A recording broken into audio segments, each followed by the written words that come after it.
Sadhanashri plotting and construction Buldhana शहरात plots, layout, घर, row house, flat आणि कॉम्प्लेक्स विक्रीसाठी उपलब्ध आहेत. बुकिंग सुरू आहेत. पोदार लेआउट, साधनाश्री नगर, खोंडेवाडी, जांभरुण लेआउट, श्री रामलल्ला नगर इथे बुकिंग सुरू आहेत. ऑफिस पत्ता आहे डॉक्टर लद्दड हॉस्पिटल जवळ, पार्लेवार बिल्डिंग समोर, बुलढाणा. आणि संपर्क श्री गणेश सिंग जाधव सर सातगावकर, कार्यकारी संचालक. Phone number 7385 46 66 66.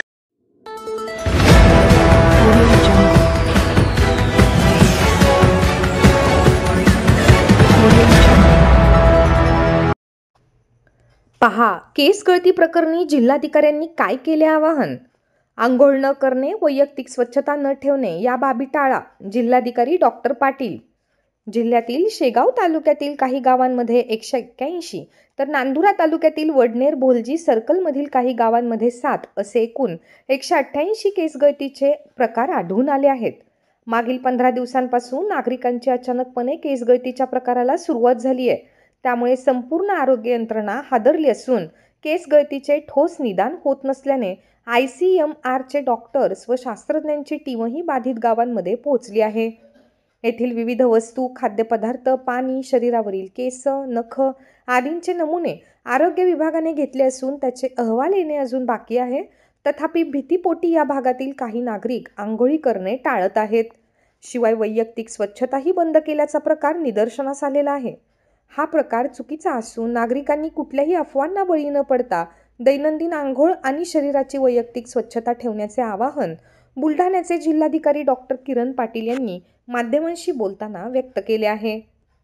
वास्तविक पाहता बुलढाणा जिल्ह्यातील शेगाव तालुक्यामध्ये 12 गावांमध्ये ही अचानक निर्माण झालेली ही बाधा आहे, ज्याच्याद्वारे केस गळतीचं प्रमाण काही नागरिकांच्यामध्ये जास्त असल्याचं आढळून आलेलं आहे.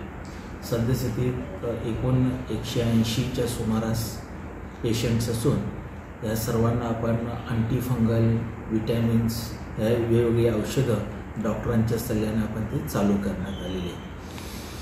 या आजाराचा शोध घेण्याचा प्रयत्न विविध स्तरावरून सर्वच तज्ज्ञ डॉक्टरी मंडळींच्याकडून होत आहे. याच्याकरिता जिल्ह्यामध्ये युनानी, होमिओपॅथी, आयुर्वेदिक आणि शिवाय ICMRची टीम देखील दाखल झालेली आहे. यापूर्वी गव्हर्नमेंट मेडिकल कॉलेज अकोला तसेच वैद्यकीय महाविद्यालय राज्यातील अन्य जी आहेत तेथील देखील पथके इथे येऊन त्याच्याबाबतचा अभ्यास करून गेलेले आहेत. अद्यापही जो काही आपल्याला निष्कर्ष यायला पाहिजे किंवा शोध लागायला पाहिजे तो अद्यापही तसा असा ठोस कोणत्याही स्वरूपाचं कारण त्याच्याबाबतचं कळू शकलेलं नाही आहे. याकरिता विविध तज्ज्ञांनी आपले बाधित रुग्णांचे सॅम्पल्स, नख, रक्त नमुने, नंतर मृदाचे पण काही नमुने, केसाचे नमुने हे सर्व ते घेऊन गेलेले आहेत. त्याशिवाय जे काही खाद्यपदार्थ असतील आणि शिवाय तेल, शॅम्पू ही देखील जी काही वस्तू आहेत ह्या सर्व साधनसामुग्रीची वेगवेगळ्या लॅबोरेटरीमध्ये टेस्टिंगकरिता घेऊन गेलेले आहेत. सद्यस्थितीत कोणत्याही स्वरूपाचं विशेषतः पाण्याने जे काही याचं काही बाधा झाली अशी सुरुवातीला एक प्राथमिक शंका होती, परंतु त्याच्या संदर्भात देखील जिल्हा प्रशासनाने तातडीने त्याच वेळेला लीड, आर्सेनिक, कॅडमियम, मर्क्युरी यासारखे हेवी मेटल्स देखील पाण्यामध्ये आहेत किंवा नाही हे तपासण्यासाठीचं विशेष प्रयोगशाळेमध्ये आपण त्याचं तपासणी करून घेतलेली आहे. त्याच्यामध्ये ह्या सर्व हेवी मेटलपैकीचं कुठलंही एकही मेटल त्याच्यामध्ये आढळून आलेलं नाही. त्याचबरोबरीने प्रत्येक ह्या गावातील ग्राउंड वॉटरचे जे काही बोरवेल किंवा विहिरीचा जो स्रोत आहे, शिवाय सरफेस वॉटरचा धरण, नदी हे देखील पाण्याचे जे स्रोत आहेत त्या सर्वच्या सर्व स्रोतांचे सॅम्पल्स आपण लॅबोरेटरीला पाठवले होते. आणि त्या लॅबोरेटरीच्या जे काही आपल्याला निष्कर्ष जो प्राप्त झाला त्याच्यामध्ये केवळ काही तुरळक स्वरूपात एक 40 सॅम्पलपैकीचे फक्त 14 सॅम्पल्समध्ये नमुन्यामध्ये, ते पण गावातील सर्व नाही, गावातील काही एखाद दुसऱ्या ह्याचे नमुन्याचं नायट्रेटचं प्रमाण थोडंसं जास्त असल्याचं आढळून आलं. परंतु नायट्रेटच्या संदर्भात बोलायचं झालं तर ग्राउंड वॉटर सर्वेच्या बाबतचा जो राष्ट्रीय स्तरावरचा जो काय अहवाल आहे त्याच्यामध्ये आपल्या राज्यातील अनेक जिल्हे हे नायट्रेट किंवा वेगवेगळ्या ह्याने बाधित आहे. फ्लोराईडनं आहेत, काही आयर्ननं आहेत.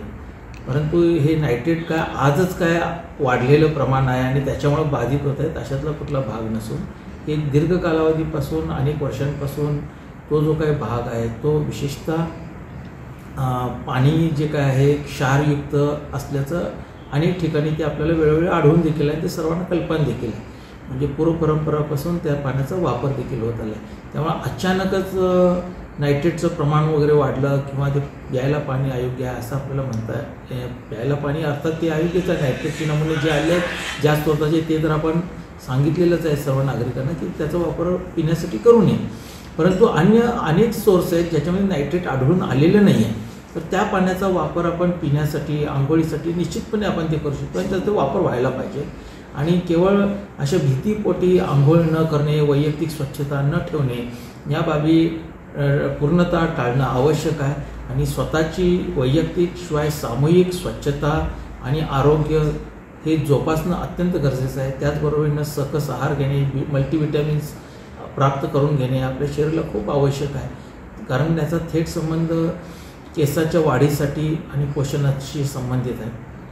त्यामुळं मी भेटीमध्ये आता ICMRचे जे काही डॉक्टर्स होते त्यांचं देखील हेच म्हणणं आहे की ह्या जो काही आजार आहे हा कोणत्याही पाण्याने झाल्याचं प्राथमिकदृष्ट्या दिसून येत नाही आहे.